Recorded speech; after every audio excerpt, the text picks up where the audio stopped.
সবাইকে স্বাগত chemistry with HM চ্যানেলে। আজকে খুব একটা ইন্টারেস্টিং টপিক নিয়ে আমরা আলোচনা করব, যে সিরিজ আমরা শুরু করেছি, medicines in chemicals in medicines, তাই তো?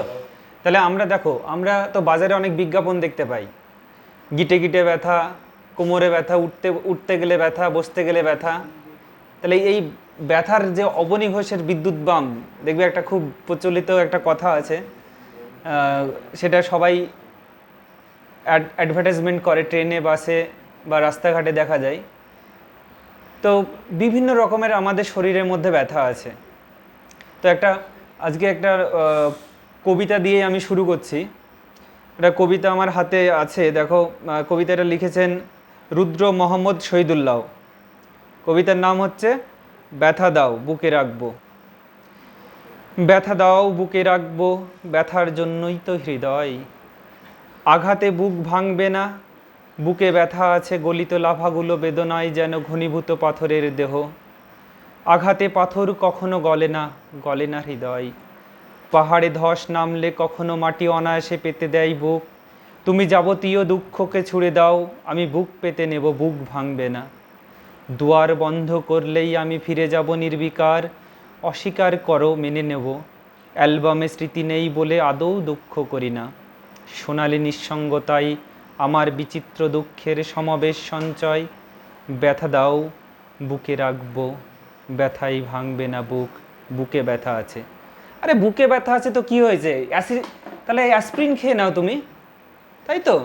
অ্যাসপ্রিন আছে, কেমিস্ট্রিতে অ্যাসপ্রিন আছে, অ্যাসপ্রিন খাও তোমরা। এই যে যৌগটা দেখতে পাচ্ছ না, এই যে বুকে ব্যথার জন্য ব্যবহার করা হয় অ্যাসপিরিন, COCH3। এত ব্যথা যদি থাকে মনে, তাহলে অ্যাসপিরিনটাকে আগে খাও। তাহলে বিভিন্ন রকমের ব্যথা আছে আমাদের। সেই ব্যথাগুলোকে আমরা মানে কিভাবে ভাগ করি? একটা মানে বাহ্যিক বা অল্প ব্যথার জন্য ব্যবহার করা হয়, আর আরেকটা যেটা ব্যবহার করা হয় সেন্ট্রাল অ্যাক্টিং এজেন্টস হিসেবে ব্যবহার করা হয়। ঠিক আছে? সেন্ট্রাল অ্যাক্টিভ এজেন্টস হিসাবে দু রকমের ব্যথা আছে। যেগুলো খুব গভীর ব্যথা হয়, সেই ব্যথাগুলোর জন্য একরকম ওষুধ আমরা প্রয়োগ করি। যেগুলো অল্প বা মাইল্ড পেন যেগুলো হয়, তার জন্য একরকম ওষুধ আমরা ব্যবহার করি। তাহলে অ্যানালজেসিকটা কি, আগে সেটা জেনে নিই। আজকের যে আমাদের মূল বিষয় অ্যানালজেসিক, বিভিন্ন রকম মেডিসিনসের মধ্যে ভাগের মধ্যে আমাদের পড়ছি অ্যানালজেসিক। তাহলে অ্যানালজেসিকটা কি সেটা দেখি। তাহলে অ্যানালজেসিকটা কি? অ্যানালজেসিক হচ্ছে একটা ড্রাগটা কি করে? রিলিফ করে। কি রিলিফ করে? রিলিফ ফ্রম পেন, ব্যথাকে মুক্তি দেয়, তাই তো? যদি আমরা সংজ্ঞা দেখি, তাহলে সংজ্ঞা হিসেবে আমরা কি বলবো যে অ্যানালজেসিক কি? তাহলে অ্যানালজেসিকটা হচ্ছে যেসব ড্রাগ চেতনার হ্রাস না করে, যেসব ড্রাগ চেতনাকে না করে, চেতনার হ্রাস না করে, মানসিক বিভ্রান্তি না ঘটিয়ে, পেশিক্রিয়ার সমন্বয়ের অভাব বা প্যারালাইসিস থেকে বা নার্ভাস সিস্টেমকে কোনো ক্ষতি না করে, অন্য কোনো অসুস্থতা না ঘটিয়ে যদি ব্যথা বেদনা পুরোপুরি উপশম করে, তাহলে সেটাকে বলবো আমরা অ্যানালজেসিক, তাই তো? তাহলে অ্যানালজেসিক এক প্রকার পেন কিলার, আমরা বলছি পেন কিলার। অ্যানালজেসিক এক প্রকার হচ্ছে পেন কিলার, যেগুলো ব্যথা বেদনাকে উপশম করে। তাহলে অ্যানালজেসিক আমাদের কি কি ব্যথা আছে আমরা সেগুলো দেখব। ধরো একজনের আগেকার দিনে কি হতো, আগেকার দিনে যখন বড় ধরনের অ্যাক্সিডেন্ট হতো বা খুব বড় ধরনের দুর্ঘটনা ঘটতো বা মানুষের শরীরে অপারেশন করার প্রয়োজন হতো, তো তখন কি ব্যবহার করা হতো? বিভিন্ন রকমের ড্রাগ ব্যবহার করা হতো ব্যথা বেদনাকে কমানোর জন্য। তার মধ্যে মরফিন জাতীয় বা মরফিন গোত্রের যে বিভিন্ন রকম ড্রাগ আছে, সেই ড্রাগগুলোকে ব্যবহার করতো আগেকার যুগে। কিন্তু পরবর্তী সময় দেখা গেল যে সেগুলোর মানে খেলে কি হয়, সেগুলো খেলে আমাদের যেমন ওষুধগুলো পার্শ্ব প্রতিক্রিয়াটা দেখা গেল যে আসক্তি সৃষ্টি হচ্ছে, নেশার সৃষ্টি হচ্ছে, তখন সেগুলোকে বাতিল করা হলো বা সেগুলোকে ব্যান করে দেওয়া হলো, তাই তো? তাহলে একটা ড্রাগ তাহলে কিভাবে কাজ করে? একটা মানে অ্যানালজেসিকটা তিনটে ধাপ আছে কাজ করা, ঠিক আছে? তিনটে স্টেপে কাজ করে। 3 টাইপস অ্যানালজেসিক আছে, মানে স্টেপ 1, স্টেপ 2, 3টে ধাপে, এটা বলা হয় অ্যানালজেসিক ল্যাডার বলা হয়, অ্যানালজেসিক ল্যাডার। স্টেপ 3, 3টে ধাপে অ্যানালজেসিক ল্যাডারগুলো কাজ করে। তাহলে কি কি সেই ধাপ, সেইগুলো আমরা দেখবো একটু, যে কি কি ধাপে সেগুলো হয়। প্রথম ধাপটা হচ্ছে খুব অল্প ব্যথা বেদনা, মাইল্ড পেন, খুব মৃদু পেন হলো, মাইল্ড টু কি মডারেট, একটু বেশি পেন হলো, এই জন্য যেটা ব্যবহার করা হয় সেটা স্টেপ 1-এর ওষুধগুলো ব্যবহার করা হয়, অ্যাসপিরিন, প্যারাসিটামল জাতীয় ওষুধগুলো ব্যবহার করা হয়। একটু স্টেপ 2টা কি, স্টেপ 2টা হচ্ছে মডারেট টু সেভিয়ার, ঠিক আছে। তাহলে এই মডারেট টু সেভিয়ার পেনের জন্য এটা ব্যবহার করা হয়, আর শুধুমাত্র সেভিয়ার পেনের জন্য ব্যবহার করা হয় স্টেজ 3। এগুলো ওই মরফিন জাতীয় যে যেগুলো আছে, কোডেইন, হেরোইন টাইপের যে ড্রাগগুলো আছে, তো ওইগুলো ব্যবহার করা হয়। এটা হচ্ছে মরফিন জাতীয় যে ওষুধগুলো আছে সেইগুলো ব্যবহার করা হয়, এটা কোডেইন জাতীয় ওষুধগুলো ব্যবহার করা হয়। আর এটা হচ্ছে নর্মাল প্যারাসিটামল বা অ্যাসপিরিন, এই ধরনের ওষুধগুলোকে আমরা ব্যবহার করছি। বোঝা গেল? তাহলে আমাদের কি দেখলাম, যে একটা অ্যানালজেসিক কিভাবে কাজ করছে। অ্যানালজেসিক এটাকে কি বলা হচ্ছে, ল্যাডার, ঠিক আছে। অ্যানালজেসিক ল্যাডার স্টেপ 1, কারো হয়তো অল্প ব্যথা হলো হাতে পায়ে বা পেশিতে ব্যথা হলো, যেমন তোমরা বহুল ব্যবহৃত যেগুলো বিজ্ঞাপন দেয় যে ওষুধগুলোতে, ভলিনি, ভলিত্রা, ফার্স্টলিপ, আইডোএক্স, বিভিন্ন রকমের যে ওষুধগুলো আছে, তো সেগুলোতে তোমরা দেখবে মূল যে একটা লিড কম্পাউন্ড থাকে, সেই লিড কম্পাউন্ডটা কি বলো তো, সেই লিড কম্পাউন্ডটা হচ্ছে এই যৌগটা মিথাইল স্যালিসাইলেট। এই মিথাইল স্যালিসাইলেট যৌগটা কি কাজে ব্যবহার করা হয়, মেনলি হচ্ছে মাসকুলার পেন এবং জয়েন্ট পেন, তাই তো। মাসকুলার পেন এবং জয়েন্ট পেনের জন্য ব্যবহার করা হয়। এটা একটা গন্ধ আছে, এটা অয়েল অফ উইন্টার গ্রিন বলা হয়, ঠিক আছে, অয়েল অফ উইন্টার গ্রিনও। এগুলো সিনথেসিস আমাদের করতে হয়, আমাদের ক্লাস 12-এর সিলেবাসও আছে, এগুলো সিনথেসিস করতে হয়, ঠিক আছে।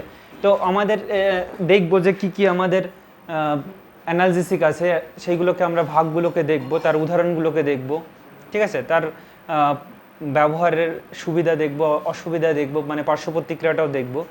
চলো যাই তাহলে দেখি অ্যানালজেসিক এর ভাগগুলো। যদি তোমরা নতুন হয়ে থাকো তাহলে চ্যানেলটিকে সাবস্ক্রাইব করবে, আর দেখবে পাশে বেল আইকন আছে, বেল আইকনের গলা টিপে দিবে যাতে পরবর্তী ভিডিওগুলোর নোটিফিকেশন চলে আসে, ঠিক আছে। এবার গলা টিপে না দিলে কিন্তু নোটিফিকেশন তো যাবে না, তখন বুঝতে পারবে না যে নতুন ভিডিও আসলো কি না আসলো। সেজন্য অবশ্যই বেল আইকনটাকে গলা টিপে দিবে, ঠিক আছে। যদি গলা টিপার পরে যদি ব্যথা বেদনা হয় তাহলে আমি তার ওষুধ খাইয়ে দেবো, ঠিক আছে। তাহলে আমরা এবার দেখছি যে অ্যানালজেসিককে কটা ভাগে ভাগ করা হচ্ছে। অ্যানালজেসিক, তাই তো। তাহলে আমাদের অ্যানালজেসিককে আমরা দুটো ভাগে ভাগ করছি প্রধানত, ঠিক আছে। অ্যানালজেসিককে আমরা দুটো ভাগে ভাগ করছি। আমরা কি ভাগে ভাগ করছি অ্যানালজেসিককে? দুটো ভাগে ভাগ করছি। একটাকে বলছি কি নার্কোটিক, আর একটাকে বলি আমরা নন নার্কোটিক, ঠিক আছে। একটাকে বলি আমরা নার্কোটিক, আর একটাকে বলি আমরা নন নার্কোটিক। তাহলে নার্কোটিক এবং নন নার্কোটিক দুটো ভাগে ভাগ করছি আমরা। একটাকে বলছি নন নার্কোটিক্স, আর এটাকে বলছি নার্কোটিক্স, ঠিক আছে। কটা ভাগে ভাগ করলাম আমরা? দুটো ভাগে। একটাকে বলছি নন নার্কোটিক, আর একটাকে বলছি নার্কোটিক। তাহলে নন নার্কোটিক আর নার্কোটিক কাকে বলা হয়? তাহলে আমাদের দুটো গুরুত্বপূর্ণ ভাগ হচ্ছে, একটা হচ্ছে নার্কোটিক ড্রাগ, আর একটাকে বলছি আমরা নন নার্কোটিক ড্রাগ। তাহলে নার্কোটিক ড্রাগ আর নন নার্কোটিক ড্রাগ সেটা আগে জেনে নিই। নন নার্কোটিক ড্রাগ হচ্ছে যে ড্রাগগুলো বা মেডিসিনগুলো বা ওষুধগুলো আমাদের শরীরে ব্যথা বেদনাকে উপশম করবে, ব্যথা বেদনাকে উপশম করার সাথে সাথে কিন্তু অন্য কোনো আসক্তি জন্মাবে না, ঠিক আছে। অন্য কোনো যদি আসক্তি না জন্মায় বা অন্য কোনো পার্শ্ব প্রতিক্রিয়া যদি না জন্মায়, সেগুলোকে বলছি আমরা নার্কোটিক্স, নন নার্কোটিক্স ড্রাগস। এবার এই নন নার্কোটিক যেগুলো ভাগ আছে, সেই ভাগগুলোর মধ্যে আমরা দেখব আমাদের 1 নম্বর হচ্ছে যে ইউজড ইন মাইল্ড পেন, মানে অল্প বা মৃদু ব্যথা বেদনার জন্য যেগুলো ব্যবহার করা হয়, ওপিনিয়ডস বলা হয়, ঠিক আছে। তো এগুলোর মধ্যে আমাদের প্যারাসিটামল আছে, অ্যাসপিরিন আছে, খুব অল্প পরিমাণে ব্যথা, মানে ব্যথা তো দুরকমভাবে কাজ করতে পারে ব্যথার ওষুধগুলো। একটা হচ্ছে পেরিফেরালি, মানে বাইরের অল্প পরিমাণে, এবারে ধরো ভিতরে কোথাও হাড়ের ভিতরে ব্যথা হলো, মানে হাড়ের ভিতরে বা কোনো অন্ত্রে তন্ত্রে ব্যথা হলো, তখন সেই ব্যথাগুলো কিন্তু সব রকম ব্যথার ওষুধে কিন্তু কমে না। সেই জন্য আমাদের 3টে স্টেপ আছে, মানে ল্যাডার আছে, যেটা স্টেপ 1, স্টেপ 2 এবং কি দেখলাম স্টেপ 3। স্টেপ 1গুলো শুধুমাত্র মৃদু থেকে মডারেট ব্যথার জন্য ব্যবহার করা হয়, স্টেপ 2টা মডারেট থেকে সিভিয়ার ব্যথার জন্য ব্যবহার করা হয়, আর স্টেপ 3 যেটা আছে সেটা হচ্ছে সিভিয়ার পেনের জন্যই ব্যবহার করা হয়, ঠিক আছে। তাহলে এগুলো হচ্ছে খুব মৃদু ব্যথার জন্য ব্যবহার করা হচ্ছে। আমাদের কি ব্যবহার করা হচ্ছে? প্যারাসিটামল,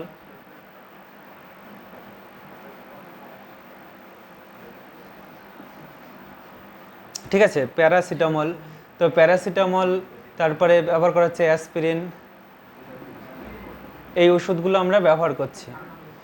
এবার 2 নম্বর যেটা ব্যবহার করা হয়, এটাকে বলা হয় NSAIDs। দেখবে তোমরা ওষুধের গায়ে অনেক সময় লেখা থাকে NSAIDs।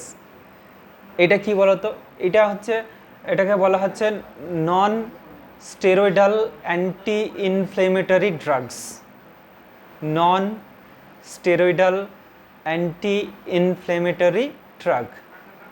আমাদের শরীরে একটা রাসায়নিক পদার্থ আছে, ঠিক আছে, আমাদের শরীরে একটা রাসায়নিক পদার্থ আছে, সেই রাসায়নিক পদার্থটার নাম হচ্ছে প্রোস্টাগ্ল্যান্ডিন, ঠিক আছে। তো এই প্রোস্টাগ্ল্যান্ডিনস নামে যে রাসায়নিক পদার্থ আছে, সেই রাসায়নিক পদার্থটা কি করে, মানে শরীরের পেশির মধ্যে ইনফ্লেমেশন, মানে জ্বলন পোড়ন বা প্রদাহ সৃষ্টি করে, শরীরে বিভিন্ন রকম পেশির মধ্যে জ্বলন পোড়নগুলো সৃষ্টি করে। সেই প্রোস্টাগ্ল্যান্ডিন যে রাসায়নিক উৎসেচক, এই রাসায়নিক উৎসেচকের ফলে আমাদের শরীরে বিভিন্ন জায়গায় জ্বালা পোড়া যেটাকে বলা হয়, তো এগুলো হচ্ছে শরীরের টিস্যুর মানে প্রদাহ সৃষ্টি করে এবং ব্যথা সৃষ্টি হয়। টিস্যুর যখনই প্রদাহ হয় তখন আমাদের ব্যথার সৃষ্টি হয়, ঠিক আছে। এটা হচ্ছে যেমন এই যে বলি না গাঁটে গাঁটে ব্যথা, আর্থারাইটিস যেটাকে বলি আমরা, আর্থাইটিস, বা গেটে ব্যথা, গিটে গিটে ব্যথা, উঠতে ব্যথা, বসতে ব্যথা, তাই তো, অবনী ঘোষের বিদ্যুৎ বাম। তো এই যে ব্যথার জন্য যে মেন যৌগ, মানে মেন যে রাসায়নিক পদার্থ যেটা দায়ী, সেই দায়ী হচ্ছে প্রোস্টাগ্ল্যান্ডিন, ঠিক আছে। তাহলে এই পদার্থগুলি শরীরের টিস্যুর, মানে প্রোস্টাগ্ল্যান্ডিন এই যে উৎসেচকটা আছে, রাসায়নিক পদার্থটা আছে, এটা আমাদের আর্থারাইটিস বা গেটে ব্যথা এইসবের জন্য দায়ী। তো এর জন্য আমরা যে মেডিসিনটা ব্যবহার করি সেটা হচ্ছে NSAIDs, এই টাইপের। তো এইগুলোকে বলা হয় নন স্টেরয়েডাল, এগুলোর মধ্যে কোনো স্টেরয়েড নেই, non steroidal anti inflammatory drugs, non steroidal anti inflammatory drugs, বোঝা গেল? তাহলে এরগুলোর মধ্যে আমরা কি কি ব্যবহার করি? নন স্টেরয়েডাল অ্যান্টি ইনফ্ল্যামেটরি ড্রাগের মধ্যে আমরা কি কি ব্যবহার করি? তো বেশি যেটা ব্যবহার করা হয় অ্যাসপিরিন ব্যবহার করা হয়, ঠিক আছে। তো অ্যাসপিরিনটার তো অনেক গুণ আছে, তো অ্যাসপিরিনের মধ্যে মানে আমরা দেখতে পাই যে অ্যাসপিরিনের মধ্যে 3 ধরনের গুণ আছে, আমরা বলবো আমি কি কি গুণ আছে, ঠিক আছে। তাহলে অ্যাসপিরিনের মধ্যে কি কি গুণ আছে আমরা দেখব। দেখো, প্যারাসিটামল,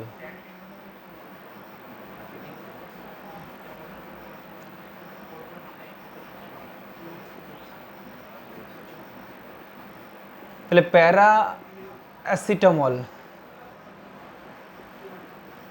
ওইস বেঞ্জিনের মাথায় ওইচ থাকলে সেটাকে ফেনল বা কার্বলিক অ্যাসিড বলা হয়। এর সঙ্গে যদি NH2 গ্রুপ থাকে তাহলে প্যারা অ্যামিনোফেনল বলা হয়, ঠিক আছে।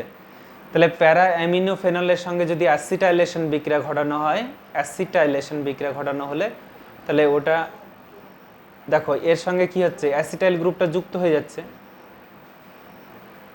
তাহলে অ্যাসিটাইল গ্রুপ যুক্ত হয়ে যাওয়া মানে কি হয়ে যাচ্ছে, এটা এন অ্যাসিটাইল প্যারা অ্যামিনোফেনল, এটা নাম হয়ে যাচ্ছে তখন এন অ্যাসিটাইল প্যারা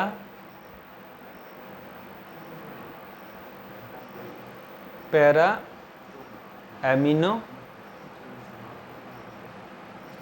ফেনল, ঠিক আছে। তাহলে এটা বেনজিন বলা, এটা দিয়ে দিই আমরা, এটা গোলও দিতে পারি বা এটা দিতে পারি। তাহলে অ্যাসিটাইলেশন বিক্রিয়া কীভাবে করা হয় এগুলো সব আমি অর্গানিক সিরিজ যখন করাবো, অর্গানিক সিরিজ খুব মন দিয়ে দেখবে। অর্গানিক সিরিজ যখন শুরু করবো আমি পরপর করিয়ে যাবো একদম বেসিক কনসেপ্ট থেকে, বাট যেটাকে আমরা বলছি GOC, general organic chemistry, basic organic chemistry, সেগুলো খুব ভালো করে ক্লাস করবে, তাহলে অর্গানিক শিখতে পারবে, যাতে ভবিষ্যতে তোমরা যখন অনার্স নেবে বা অন্য কোনো কম্পিটিটিভ এক্সাম দিতে যাবে সেক্ষেত্রে দেখবে যে আমরা নর্মাল যেটা বোর্ডের পরীক্ষা দিই, উচ্চ মাধ্যমিক বোর্ডে, সেগুলোতে কমন জিনিসগুলো আসে। এটাতে আমি এত ডিটেলসে করাচ্ছি, কিন্তু বোর্ডের পরীক্ষা এত ডিটেলসের প্রয়োজন হয় না। বোর্ডের পরীক্ষায় যে কোশ্চেন কটা আসে আমি লাস্টে বলে দেবো, তোমরা ভিডিওটা শেষ পর্যন্ত দেখবে।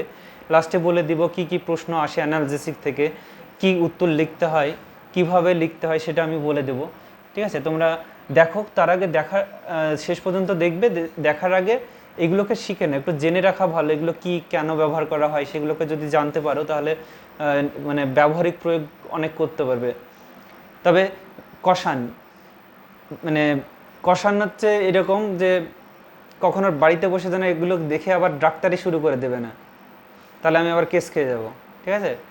বাড়িতে বসে ডাক্তারি করতে যেও না, কোনো রোগ হলে ডাক্তারই দেখাবে। তবে আমরা বলি না কেমিস্ট অ্যান্ড ড্রাগিস্ট, অর্থাৎ ডাক্তার এবং আমরা কেমিস্টরা একে অপরের পরিপূরক। কেমিস্টরা মেডিসিনগুলো তৈরি করে, তারা একটা ফর্মুলাগুলোকে পরপর জানে যে কোনটার কি নাম সংকেত এগুলো জানে, আর ডাক্তাররা শুধু কম্পোজিশন যেটা সেই কম্পোজিশনগুলোকে এরা প্রেসক্রাইব করে, ঠিক আছে। তো আমরাও কি হয়, কেমিস্টরা সেজন্য পরোক্ষভাবে দায়ী, সেজন্য আলটিমেট আমরা এখন মডার্ন যুগে আমরা কেমিস্ট্রি, বায়োলজি এগুলো সব এক হয়ে যাচ্ছে, বায়োকেমিস্ট্রি হয়ে যাচ্ছে, বায়োটেকনোলজি হয়ে যাচ্ছে, মাইক্রোবায়োলজি হয়ে যাচ্ছে, তাই তো বিভিন্ন রকম সাবজেক্ট চলে আসছে। যখন নোবেল পুরস্কারগুলো যেগুলো পাচ্ছে সেগুলোতে দেখবে তোমরা বায়োলজি রিলেটেড কেমিস্ট্রি যেগুলো আছে সেগুলোতে বেশি করে পাচ্ছে। তো যাই হোক, আমি ওদিকে যাচ্ছি না। দেখো এদিকে এটা কি হচ্ছে, এটাতে CH3 COCHCl অ্যাসিটাইল ক্লোরাইড, এটা যৌগটার নাম হচ্ছে অ্যাসিটাইল ক্লোরাইড। এর সঙ্গে যদি আমরা সামান্য ক্ষার দেওয়া হয়, ক্ষার দেওয়ার দরকার নেই, অ্যাসিটাইলেশন বিক্রিয়ায় এটাকে কি লিখবো, এটা অ্যাসিটাইলেশন বিক্রিয়া লিখে দেবো।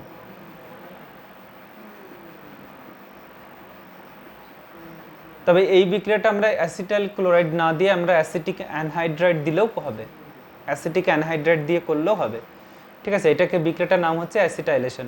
অ্যাসিটাইল ক্লোরাইড পছন্দ হলো না, আমি এখানে অ্যাসিটিক অ্যানহাইড্রাইড দিলাম, COCH3।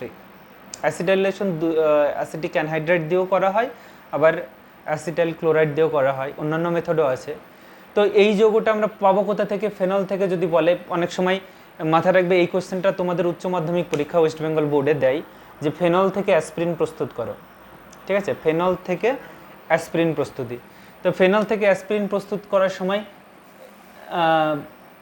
ফেনলকে কি করা হয়, ফেনলকে আমরা প্রথমে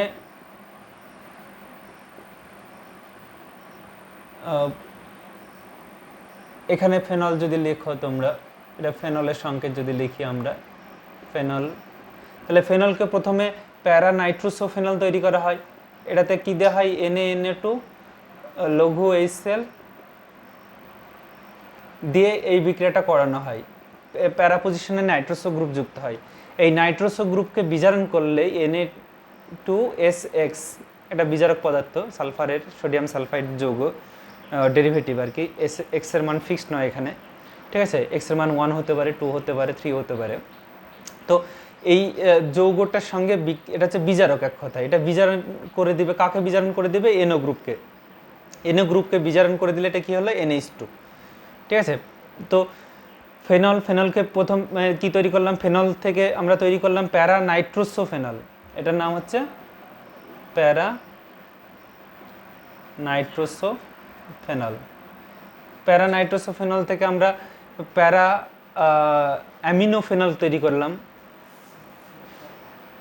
প্যারা অ্যামিনোফেনল।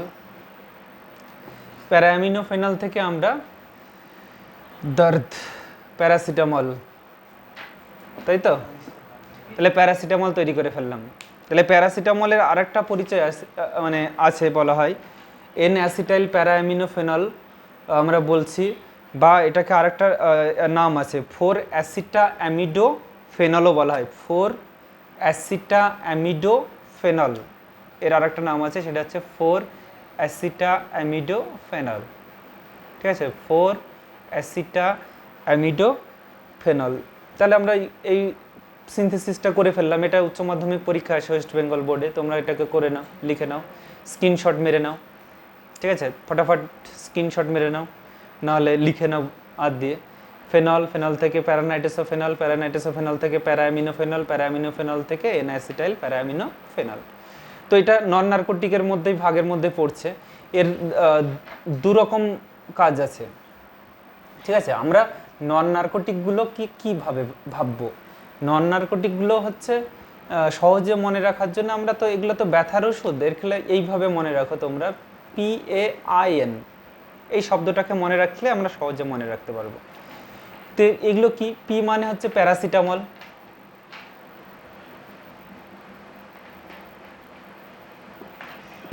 এ মানে কি? এ মানে অ্যাসপিরিন বা ডিসপ্রিন বলা হয়, অ্যাসপিরিন। আই মানে হচ্ছে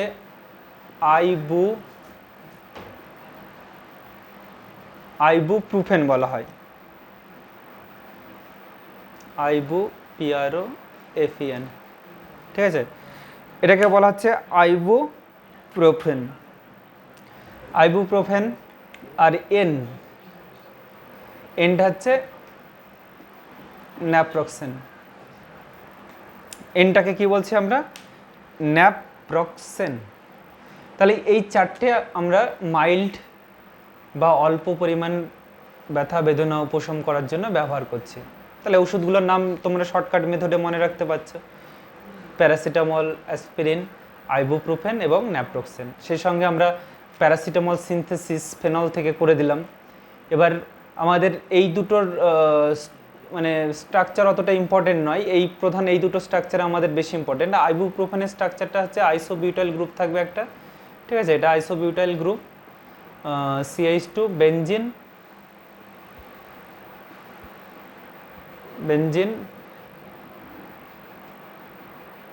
বেনজিনের সঙ্গে এটা CH3, এটা হচ্ছে আইবুপ্রোফেন, ঠিক আছে, আইবুপ্রোফেন। এবার অ্যাসপিরিনটা দেখি, অ্যাসপিরিনটা আমাদের সিনথেসিসও লাগে, তো অ্যাসপিরিনটাকে এবার দেখে নিই। তোমরা ফটাফট এটাকে নোট ডাউন করে নাও, স্ক্রিনশট মেরে নাও, নাহলে লিখে নাও, ঠিক আছে। লিখে নেওয়ার পরে আমরা পরের স্টেপে যাচ্ছি, অ্যাসপিরিনটাকে দেখছি আমরা। অ্যাসপিরিন নিয়ে তোমাদের উচ্চ মাধ্যমিকে অনেক কোশ্চেন আসে।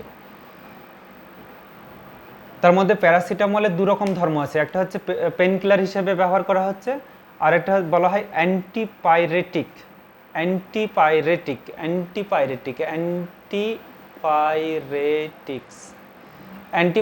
মানে হচ্ছে যেগুলো জ্বর কমায়, ঠিক আছে। জ্বর বা তাপমাত্রা কমাতে যে ওষুধগুলো ব্যবহার করা হয় সেটাকে অ্যান্টিপাইরেটিক্স বলা হয়। তো অ্যান্টিপাইরেটিক্সে প্যারাসিটামল ব্যবহার করা হয়, ক্যালপল বলো, প্যারাসিটামলের অন্য কোনো কমার্শিয়াল নেম তো অনেক আছে। তো সবগুলো কমার্শিয়াল নেমের থাকা সত্ত্বেও এদের প্রধান যে কম্পোজিশনটা হচ্ছে প্যারাসিটামল, ঠিক আছে। তো আমাদের অ্যান্টিপাইরেটিক ধর্মটা জ্বরনাশক বলছি আমরা, তারপরে বেদনানাশক হিসাবে এটা কাজ করছে। আর অ্যাসপিরিনটা কি কাজ করছে? অ্যাসপিরিনের আগে সংকেত লিখে নিই।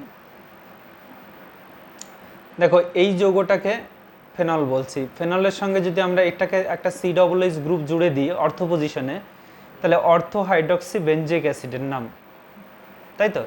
এর একটা কমার্শিয়াল নাম আছে, কমার্শিয়াল নামটা কি? Salicylic acid. এর কমার্শিয়াল নাম হচ্ছে স্যালিসাইলিক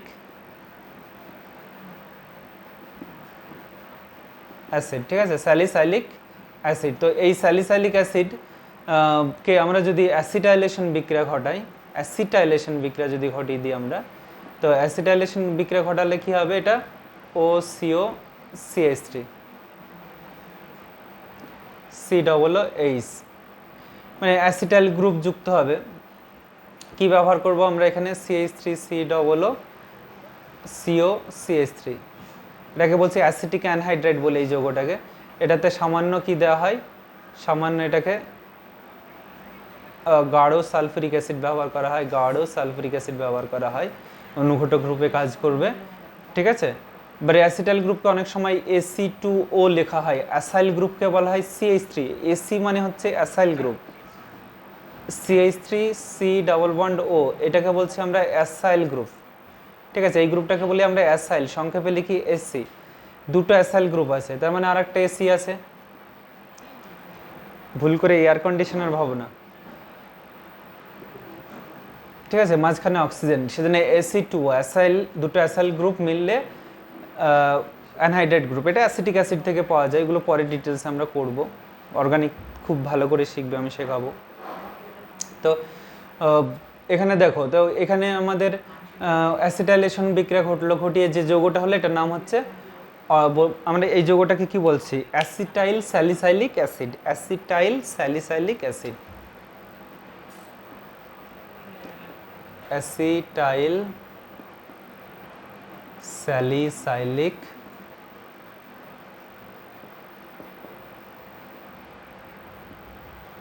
অ্যাসিড।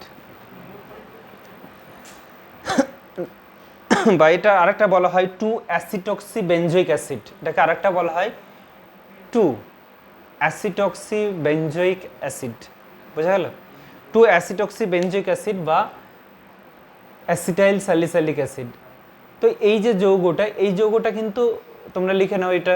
এবারে এটা থেকে এটা কিভাবে তৈরি হয় এটা আমরা ডিটেলস পরে করব, অ্যালকোহল ফেনল চ্যাপ্টার যেটা আছে সেটাতে করাবো। এটাকে আমরা দুরকম, মানে প্রধান দুটো রকম বিক্রিয়া আছে, একটা কোলবে স্মিথ বিক্রিয়া আর একটা আছে রাইমার্টিমেন বিক্রিয়া, সেই বিক্রিয়া দিয়ে সিনথেসিস করা হয়। এছাড়া অনেক পদ্ধতিতে আমি করে দেবো। তো তার আগে আমাদের আপাতত এটাকে আমরা ধরে নিয়ে, এটাকে স্টার্টিং মেটেরিয়াল ধরে নিয়ে এটাকে সিনথেসিস করলাম। ফেনল থেকে বললে তখন এটাকে করতে হয় রাইমার্টিমেন বা কোলবে স্মিথ বিক্রিয়া দিয়ে। তো অ্যাসিটাইল স্যালিসাইলিক অ্যাসিডটা কী কাজে ব্যবহার করা হয়, বা অ্যাসপিরিনটা কী কাজে ব্যবহার করছি আমরা? এই যৌগটা আমরা ব্যবহার করছি তিনটে উপায়। এক নম্বর কি বললাম? বেদনানাশক হিসাবে, অ্যানালজেসিক হিসাবে। 2 নম্বর কি? অ্যান্টিপাইরেটিক হিসাবে ব্যবহার করা হয়, জ্বর কমাতে বা তাপমাত্রা কমাতে ব্যবহার করছি। 3 নম্বর কি? অ্যান্টি প্লেটলেট, খুব ইন্টারেস্টিং জিনিস, ঠিক আছে, খুব ইন্টারেস্টিং জিনিস। আমরা বললাম অ্যান্টিপাইরেটিক ধর্ম এর আছে, আর এর হচ্ছে রক্ত যে জমাট বাঁধা প্রক্রিয়া, সেই জমাট বাঁধাকে অ্যাসপিরিন বাধা দেয়, অর্থাৎ রক্তের প্লেটলেটের যে তঞ্চন, সেই প্লেটলেটের তঞ্চনকে প্রতিরোধ করে। প্লেটলেটের তঞ্চনকে প্রতিরোধ করে বলে আমরা বলছি অ্যান্টিপ্লেটলেট, ঠিক আছে। এটাকে সেজন্য বলছি আমরা অ্যান্টিপ্লেটলেট বা অ্যান্টিকোয়াগুলেটিং। এই কারণে আমি প্রথমে যে কবিতা দিয়ে শুরু করেছিলাম যে বুকে ব্যথা, তাহলে বুকে ব্যথা হলে আমাদের অ্যাসপিরিন খাওয়া উচিত, হার্ট অ্যাটাক প্রতিরোধী ওষুধ এটাকে বলা হয়। অর্থাৎ হার্ট অ্যাটাক প্রতিরোধের জন্য এই ওষুধটা খাওয়া হয়। খবরদার ফার্মেসিতে গিয়ে আবার কিনে নিও না যেন, যে হার্ট অ্যাটাক হচ্ছে বলে, বুক ব্যথা করছে বলে আবার অ্যাসপিরিন কিনে নিয়ে চলে আসবে না, একদম বিকশান, ঠিক আছে। তবে সবসময় ডাক্তারের পরামর্শ নিয়েই তোমরা ওষুধ কিনবে বা মেডিসিনগুলো কিনবে, প্রপার ডায়াগনোসিসটা আগে দরকার, ঠিক আছে। ডায়াগনোসিসটা না হলে কিন্তু আমাদের শরীরে অনেক মানে বিপরীত প্রতিক্রিয়ার সৃষ্টি হয়। সেটা কি জানো? যে আমরা একটা ধরো ওষুধ খাচ্ছি, আমরা কোনো একটা ওষুধ আমরা খাচ্ছি, এবার খেতে খেতে সেই ওষুধের যে একটা কাজ করার কথা সেটা কাজ করছে না। তার মানে কি, ড্রাগের কিন্তু যেটা পোটেন্সি, ড্রাগের যে কার্যক্ষমতা সেটা কিন্তু কমে না, কিন্তু আমাদের শরীর কি করে, রেসিস্ট হয়ে যায়, ওই ওষুধটাকে রেসিস্ট করে নেয়। সেজন্য আমাদের বিভিন্ন রকম ড্রাগ মানে আস্তে আস্তে আসে। যেমন বাচ্চাদের যখন একটা প্যারাসিটামল দেওয়া হয় তখন পাওয়ার কত থাকে, 125 বা 250, ঠিক আছে, কিন্তু যত বড় হবে পাওয়ারটা আস্তে আস্তে বাড়তে থাকে, 250 মিলিগ্রামে চলে যায়, 250 থেকে তখন কোথায় চলে যায়, 500 মিলিগ্রামে চলে যায়, তাই তো? তাহলে 500 বা আরও বেশি যখন হয়ে যায় তখন বয়স বাড়ার সাথে সাথে তখন পাওয়ারগুলো আমরা বাড়িয়ে দিই। পাওয়ার মানে কি, পরিমাণটা বাড়িয়ে দিই, তাই তো? তাহলে পরিমাণটা বাড়িয়ে দেওয়ার কারণ কি, কারণ আমাদের শরীরে সেই প্যারাসিটামলের বা অন্য কোনো ওষুধের রেসিস্ট তৈরি হয়ে যায়। তাহলে শরীর আমাদের বিভিন্ন রকম ওষুধকে কি করছে, রেসিস্ট করে ফেলছে, তাই তো? রেসিস্ট করে ফেললে তখন আমরা সেই ড্রাগকে আমাদের শরীর আর কাজ করবে না, তখন আমাদের পরবর্তী ড্রাগগুলো ব্যবহার করা হয়। First generation drug, second generation drug, এরকম করে স্টেপগুলোকে আস্তে আস্তে আসে। এগুলো তোমরা যখন মেডিসিন লাইনে পড়বে, ডাক্তার হয়ে যাবে, তখন এগুলোকে ডিটেলসে আরও জানবে। তো আমাদের যেটা নিয়ে কথা হচ্ছিল যে অ্যাসপ্রিনটা, অ্যাসিটাইল স্যালিসাইলিক অ্যাসিড, এটা হার্ট অ্যাটাকে ব্যবহার করা হয় বা রক্ততঞ্চনের বিরোধী বলে, প্লেটলেটের তঞ্চন প্রক্রিয়াকে বাধা দেয় বলে এটাকে হার্ট অ্যাটাকে ব্যবহার করা হয়। কিন্তু যদি বুকে অল্প পরিমাণে ব্যথা হয়, বুকে ব্যথা কী কারণে হয়, অনেক সময় হৃৎপিণ্ডে যে রক্ত সরবরাহ হয়, তো সেই রক্ত সরবরাহের পরিমাণটা যদি কমে যায় তাহলে বুকে ব্যথা সৃষ্টি হতে পারে। তাহলে তখন যে ওষুধটা ব্যবহার করি আমরা, জনপ্রিয় ওষুধ, সেটা হচ্ছে অ্যানজাইনা। দেখো, অ্যানজাইনা এটা হচ্ছে জনপ্রিয় ওষুধ আমাদের ব্যবহার করা হয়। বোঝা গেল? তাহলে আমরা এতক্ষণ কথা বললাম আমরা নন নার্কোটিক্স ড্রাগ নিয়ে, এতক্ষণ যেগুলো কথা বললাম। তো এই নন নার্কোটিক্স ড্রাগসের মধ্যে এই যে এইটা আর প্রশ্ন আর একটা আসে, মানে তোমাদের উচ্চ মাধ্যমিক পরীক্ষায়, সেটা কি আসে বলো তো? বলে যে খালি পেটে অ্যাসপিরিন খাওয়া উচিত নয় কেন? অ্যাসপিরিনের কিন্তু পার্শ্ব প্রতিক্রিয়া আছে প্রচুর। অ্যাসপিরিন হচ্ছে লিভারের মধ্যে বিষক্রিয়া ঘটায়। দীর্ঘদিন ধরে যদি কেউ অ্যাসপিরিন মানে সেবন করে তাহলে লিভার বাদ দিতে হতে পারে, লিভারে ক্যান্সার সৃষ্টি হতে পারে, ঠিক আছে, রক্তক্ষরণ হয়, দিয়ে পেটে জ্বালা হয়, ঠিক আছে, তখন জ্বালা সৃষ্টি করে। তো সেই জন্য বেশি পরিমাণে আমাদের অ্যাসপিরিন খাওয়া উচিত নয়। সেই সঙ্গে খালি পেটে তো একদমই নয়। খালি পেটে কি হয়, আমাদের পেট যখন পুরোপুরি খালি থাকে তখন মানে পুরো খাদ্যনালিকা গিয়ে কোথায়, একদম পুরো ফাঁকা, পাকস্থলী অবধি পুরো ফাঁকা, লাইন ক্লিয়ার। এবার এই লাইন ক্লিয়ার থাকার পরে যখন আমাদের অ্যাসপিরিনটা খাচ্ছে, তাহলে সরাসরি কোথায় চলে যাচ্ছে, পাকস্থলীর কাছে চলে যাচ্ছে। পাকস্থলী থেকে কি নিঃসরণ হচ্ছে, HCl নিঃসরণ হচ্ছে বা হাইড্রোক্লোরিক অ্যাসিড নিঃসরণ হচ্ছে। তাহলে হাইড্রোক্লোরিক অ্যাসিডটা তো কি করে, এবার জল আর হাইড্রোক্লোরিক অ্যাসিড যেটা থাকছে, তাহলে জল আর হাইড্রোক্লোরিক অ্যাসিড দিয়ে কি হচ্ছে, বিক্রিয়াটা আর্দ্র বিশ্লেষণ হয়ে যাচ্ছে। তাহলে আর্দ্র বিশ্লেষণ হয়ে গেলে এবার দেখো এই গ্রুপটাকে যদি আমরা ভেঙে লিখি, তাহলে এটা কি হচ্ছে, C++ এবার আর্দ্র বিশ্লেষণ, জল যোজন বলা হয়, জল যুক্ত হচ্ছে এখানে। তাহলে OH ভাঙো, এটাকে মুছে দেওয়াই ভালো, পরিষ্কার বোঝা যাবে। এটা H, এটা OH, ঠিক আছে। তো OH এটাকে দেখো, এটাকে যদি আমরা ভেঙে দিই তাহলে আমাদের আলটিমেট খালি পেটে অ্যাসপিরিন খেলে দেখো কি তৈরি হচ্ছে। 1 নম্বর হচ্ছে স্যালিসাইলিক অ্যাসিড তৈরি হচ্ছে। 2 নম্বর কি, এটা ভেঙে গিয়ে দেখো অ্যাসিটিক অ্যাসিড হচ্ছে। তাহলে পেটে কি হচ্ছে, পেটে দেখো অ্যাসিডিটির পরিমাণ কি হচ্ছে, বেড়ে যাচ্ছে। তাহলে ঘা সৃষ্টি হবে, পেটে আলসার হবে, আলসার থেকে ক্যান্সার হবে। তো এই জন্য খালি পেটে খবরদার অ্যাসপিরিন খাবে না। আর দেখবে যেগুলো ব্যথা বেদনানাশক ওষুধ, বেদনানাশক ওষুধগুলোকে প্রত্যেকটা ওষুধেতে অ্যাসিডিক টার্ম থাকে, সেজন্য এগুলো কোনোটাই খালি পেটে খাওয়া হয় না। সে আইবুপ্রোফেন বলো বা এই প্যারাসিটামল টাইপের বলো, প্রত্যেকটা আর্দ্র বিশ্লেষণ হয়ে অ্যাসিড উৎপন্ন হয়ে যাওয়ার সম্ভাবনা থাকে। সেজন্য অ্যানালজেসিক ওষুধগুলো খাওয়ার সময় ডাক্তারবাবুরা তার সঙ্গে একটা অ্যান্টাসিড যোগ করে দেয়। বোঝা গেল। আর এই ধরনের ওষুধগুলো সবসময় ভরা পেটেই খেতে হয়, খালি পেটে দেখবে ডাক্তারবাবুরা কখনো প্রেসক্রাইব করবে না যে এগুলো খালি পেটে খাও। ব্যথার বেদনার ওষুধগুলো সবসময় ভরা পেটে খেতে বলে। ক্লিয়ার?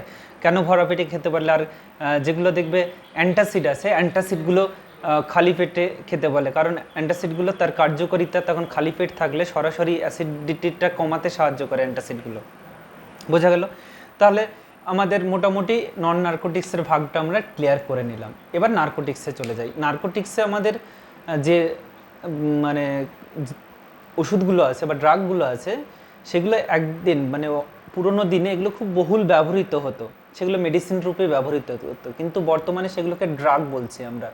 এবার মেডিসিনস এবং ড্রাগস এটা কি, এটা যদি তোমরা না বোঝো, যারা নতুন ভিডিও দেখছো, তাহলে দেখবে যে এই চ্যাপ্টারে কেমিস্ট্রি ইন এভরিডে লাইফের ফার্স্ট ভিডিওতে দেখবে দেওয়া আছে কোনটা মেডিসিনস কোনটা ড্রাগস। তাহলে বুঝে যাবে মেডিসিনস এবং ড্রাগসের যে পার্থক্যটা বুঝে যাবে। তোমরা ওই ভিডিওটা অবশ্যই দেখে নিও যারা নতুন তারা। তো নার্কোটিক্সের বলা হচ্ছে যেগুলো খেলে একটা আসক্তি জন্মায়, নেশা জন্মায়, বা আসক্তি চলে আসছে, তন্দ্রাচ্ছন্ন হয়ে পড়ছে, ঘুমিয়ে পড়ছে, বেশি পরিমাণে খেলে মৃত্যু পর্যন্ত ঘটতে পারে, সেগুলোকে বলা হয় নার্কোটিক্স ড্রাগস। যেগুলো অ্যানালজেসিক ল্যাডার, সেই ল্যাডারে সাধারণত লাস্ট যে ধাপ, সেই লাস্ট ধাপে এটা ব্যবহার করা হয়, মানে সেভিয়ার যেগুলো পেন, ঠিক আছে, সেই পেনগুলোতে এগুলোকে ব্যবহার করা হয়, সিভিয়ার পেনে। বুঝা গেল? তো এইগুলো হচ্ছে সাধারণত মরফিন জাতীয় যৌগে ডেরিভেটিভ বলা হয়। তো মরফিনস আমাদের যে যৌগটা, সেই মরফিন যৌগটা যদি আমরা দেখি, তাহলে মরফিন যৌগটা হচ্ছে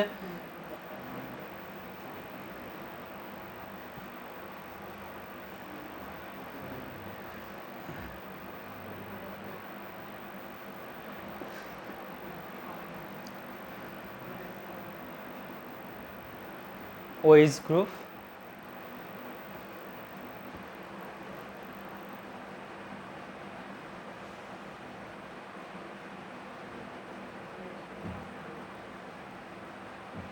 এন এর সঙ্গে CH3, ঠিক আছে। তাহলে এই মরফিন যে যৌগটা, যেসব ড্রাগকে কম মাত্রায় ব্যবহার করলে ব্যথার উপশম হয় কিন্তু একসঙ্গে রোগী তন্দ্রাচ্ছন্ন হয়ে পড়ে, সেগুলো হচ্ছে নার্কোটিক ড্রাগ, মানে নেশা হয়ে যায়, ঠিক আছে। তাহলে এগুলো কখন ব্যবহার করি আমরা? এই ওষুধগুলো ব্যবহার করি কখন? যখন আমাদের খুব ধরো বড় অপারেশন হলো, অপারেশনের পরে তো শরীরে প্রচণ্ড ব্যথা হতে পারে, তখন সেই ব্যথা তো সহ্য করা আমাদের পক্ষে কঠিন হয়ে পড়ে, তখন আমরা এই ড্রাগগুলোকে ব্যবহার করি। তারপরে ধরো কারো ক্যান্সারের কেমোথেরাপি হচ্ছে, বা তার ব্যথা মানে খুব শক্তিশালী ব্যথা যেগুলো হয়, সেই শক্তিশালী ব্যথাগুলোর ক্ষেত্রে এই ওষুধগুলো ব্যবহার করা হয়। অনেক সময় খুব প্রচণ্ড মানে বুকে ব্যথা বা ওই ধরনের বুকের ব্যথা উপশম করার জন্য, এগুলো সেভিয়ার মনে রাখতে হবে, এগুলো খুব যদি অতিরিক্ত পরিমাণে ব্যথা হয় তখন এই ড্রাগগুলো আমরা ব্যবহার করি। তো এগুলি কোথায় পাওয়া যায়? এগুলো সাধারণত পাওয়া যায় আফিম গাছ থেকে, ঠিক আছে। আফিম গাছ ওপিয়াম পপি বলা হয়, আফিম গাছকে ওপিয়াম পপি।